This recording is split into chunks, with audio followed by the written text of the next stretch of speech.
بعد ما نزلت لكم الطريقة على الانستجرام والتيك توك حبيتوها وطلبتوها مني بالتفصيل علشان كان الفيديو سريع شوية، فقررت اعملها لكم على اليوتيوب. عبارة عن كيك او تشيز كيك الايس كريم بالشوكولاتة لعشاق الشوكولاتة، لكن من غير الجبنة. مش هنستخدم جبنة ابدا ومكوناتها بسيطة، وهي مش تشيز كيك، هي عبارة عن طبقة من البسكوت البارد، فوقها طبقة كريمية من الكريمة الباردة او طبقة الايس كريم، واخر طبقة هي طبقة الشوكولاتة الباردة اللي هي بتتكسر كده زي اغلى الايس كريم اللي انتوا بتشتروه من بره. حبيت ان انا ابتكر لكم حاجة تكون سريعة مكوناتها بسيطة، يعني تنقذنا في الحر اللي احنا فيه ده. الخطوة الاولى هنحضر طبقة البسكوت. انا استخدمت بسكوت الشاي السادة العادي، الباكت اللي هو الكبير 300 جرام، هو 280 جرام بالظبط. طحنته في الكبة كسر يكون ناعم جدا، او ممكن تطحنوه مثلا بايد الهون، تفضلوا تكسروه كتير قوي لحد ما يكون ناعم. وممكن تستخدموا بسكوت شوكولاتة من البداية، فعشان كده انا حطيت 3 معالق كبار من الكاكاو المحلى. عارفين الكاكاو اللي هو او مشروب الشوكولاتة اللي هو بالسكر ده، هو ده اللي انا استخدمته علشان يخليه طعمه جميل. بعد كده استخدمت 100 جرام من الزبدة الطرية، سيحتها على بخار المية او نسيحها يعني عادي، ونحطها على البسكوت ونقلبها. والاحسن من الزبدة استخدموا سمنة. ليه انا ده سمنة؟ السمنة ديت علشان لما بتيجوا تقطعوا القطعة ايا كان بقى تشيز كيك او الكيكة اللي انا عاملاها النهاردة، فالبسكوت هيكون جامد فيها عشان بنحطه في الفريزر، فلما تيجوا تقطعوا القطعة تلاقوها مش متحجرة معاكم كده، مش تلاقوها جامدة، فهمتوا؟ هتلاقوها ناعمة لان السمنة غير الزبدة. طبعا لازم تستخدموا نوع سمنة يكون حلو، يفضل السمنة البلدي، دي بتدي نكهة فظيعة جدا. جبت قالب للتشيز كيك او الكادر اللي هو بتاع الحلويات ده، مقاسه 22. حطيت طبقة البسكوت، وانا كمان حطيت فاكيوم علشان خاطر خليط الايس كريم هيكون اعلى من ارتفاع القالب اللي انا مستخدمناه. فهمتوا؟ انتوا لو عندكم صينية تشيز كيك عادي ممكن تستخدموها. هنجيب 3 معالق من الجيلاتين البودرة، فوقهم ربع كوباية من المية، ونقلبهم مع بعض. هنسيب الجيلاتين يتفاعل مع بعض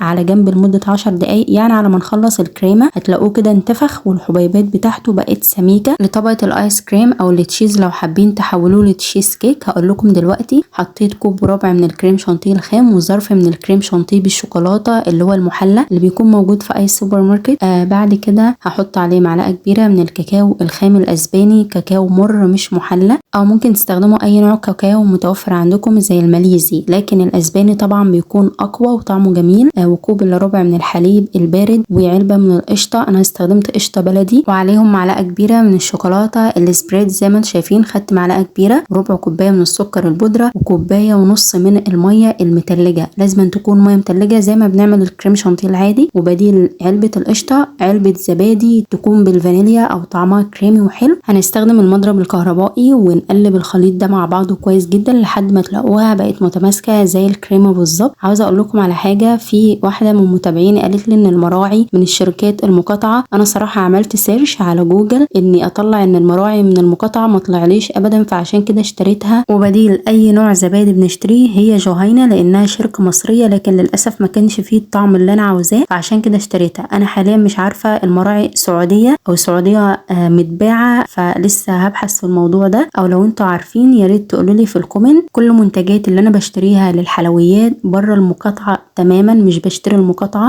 بستخدم دايما البديل الحلو. المهم وانا شغالة كده حطيت 3 معالق كبار من مشروب الشوكولاتة اللي وريته لكم في الظرف ده، 3 معالق علشان خاطر تعزز الطعم، وكوباية كمان من المية المتلجة عشان حسيت ان الخليط كان متماسك شوية. بعد ما خلصت الجيلاتين كلها اتفاعلت مع بعض، حطيته على بخار المية لحد ما ساح، وسبته يعني يدفى شوية. وعلشان ما نزلهوش دافي على الكريمة لازم نخففه كده بطبقة او معلقتين 3 من الكريمة زي ما انتم شايفين كده. وبعد كده نحطها على الخليط بتاعنا. وخليط الكريمة شوفوا عامل ازاي، مش سائل قوي، يعني في النهاية لازم يطلع لكم مش سائل ولا سميك، علشان نوع الكريم شانتيه الخام اللي انتوا بتستخدموه ممكن يكون مش حلو، فما تضطروش تحطوا كمية المية اللي انا حطيتها دي كلها. خليكم كده مركزين على القوام. لو حابين بقى تحولوا له تشيز كيك حقيقي بالشوكولاتة، ضيفوا 200 جرام من الجبنة الكريمي، ونص كوباية من الكريم فريش اللي هي الويبنج كريم اللي هي السائلة، وعلبة القشطة بدل الزبادي علشان خاطر يكون تشيز كيك بقى غني، واكيد هيكون متكلف اكتر من الطريقة اللي انا بعملها معاكم النهاردة. حطيت كمان باكو بسكوت من الشوكولاتة اللي هو بسكوت الشوكولاتة بديل للاوريو، ما تستخدموش اوريو ابدا، حطوا بسكوت شوكولاتة متكسر علشان خاطر يكون باين في القطعة واحنا بناكلها. وممكن تحطوا 2 أو 3 يعني الكمية اللي انتوا حابينها. طلعت القالب من التلاجة بعد ما البسكوت بقى متماسك، حطيت عليها طبقة الايس كريم زي ما انتوا شايفين كده. ممكن كمان عشان تسيبه شويه. هقول لكم تعملوا فيه ايه. هنفردها بالسباتيولا، او ممكن تجيبوا السباتيولا بتاعه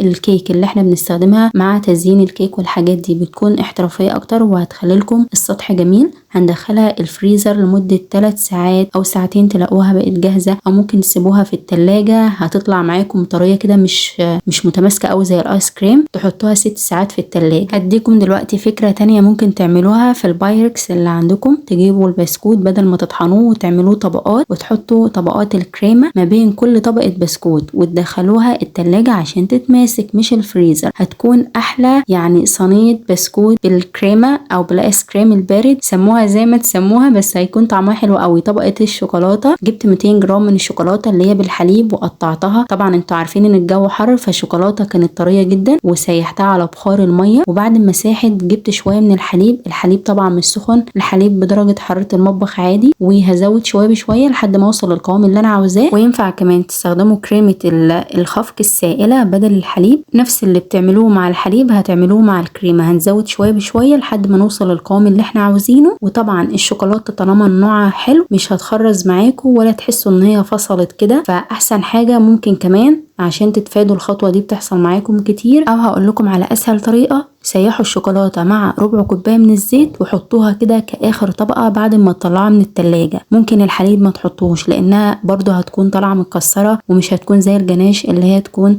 طريه. فقلت لكم الحل برضو لو مش متوفر عندكم لا حليب ولا كريمه. واخر شويه حطيتهم على طبقات البسكوت اللي عملناها، وهنجيب شويه شوكولاته نسيحهم برضو علشان تكون التزيين من فوق. وانا بعد ما حطيت الشوكولاته دخلتها التلاجة 10 دقايق. واخر حاجه بنطلعها الشوكولاته بتلاقوها بقت بارده ومتماسكه. هنشيل الكادر، بعد كده نشيل الفاكيوم، او لو انتم مستخدمين صينيه التشيز كيك اللي بتتفتح من الجوانب فهتفتحوها من الجنب وتريحوا دماغكم بكل بساطه وسهوله. لو ما عندكوش الامكانيات ان في شوكولاته للتزيين ممكن تسيبوها ساده زي ما هي كده، وعلى فكره هتكون شكلها جميل جدا سيمبل كده ومش موجود عليها اي حاجه. او ممكن تحطوا عليها كريسبي من الشوكولاته. اهم خطوه بقى تقطيع الكيك. زي ما انتم شايفين السكينه سخنتها على النار، الجزء اللي تحت اللي انا بقطع بيه علشان الشوكولاته ما تتكسرش. انتوا اكيد عارفين طالما الشوكولاته جامده يبقى هتتكسر معاكم، والطبقه اللي تحت هتلاقوها مش مظبوطه ابدا. فاهم حاجه سخنوها، بعد كده قسموها. وبما ان انا حاطه طبقه ما شاء الله حلوه من الشوكولاته من فوق، فتلاقوا الشوكولاته كده جامده، فبكسرها على طول. صراحه اكلها ممتع جدا، بقعد اكسر فيها كده كل شويه، وكل طبقه من البسكوت مع طبقه الايس كريم. انا مش عارفه اقول عليها تشيز كيك ولا ايس كريم، عشان هي ما فيهاش جبنه يبقى ما ينفعش نقول عليها تشيز كيك. طبقات البسكوت دي تجنن يا جماعه. انا بفكر اعمل لكم وصفه في البايركس بنفس الفكره دي، صدقوني انا انبهرت بطعمها يجنن. لازم تجربوها وتبعتوا لي الصور على الانستجرام. اشوفكم على خير في فيديوهات تانية. باي باي.